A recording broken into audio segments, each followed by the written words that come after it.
కాశీ విశ్వనాథ్ కాశీఖండం 5వ అధ్యాయంలో 70వ శ్లోకం నుండి అగస్త్యముని కొల్హాపూరి లక్ష్మీదేవి. కొల్హాపూరి లక్ష్మీదేవి వృత్తాంతము.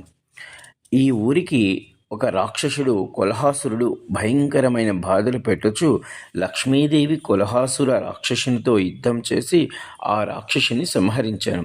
ఆ రాక్షసుని ప్రార్థన మేరకు ఆ ఊరికి కొల్హాపూరి అని నామకరణం చేశాను. కొల్హాపూరిలో చైత్రమాసంలో వచ్చే పౌర్ణమి రోజు నవరాత్రులలో అమ్మవారికి విశేష పూజలు జరుగుతాయి. లక్షలలో భక్తులు దర్శనమిస్తారు.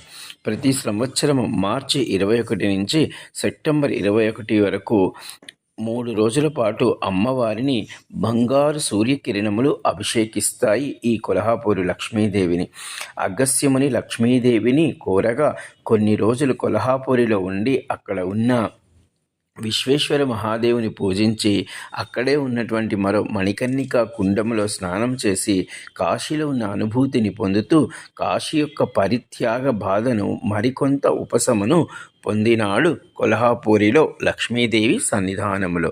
జై కాశీ విశ్వనాథ్. సమస్తాలోకా సుఖినో భవంతు.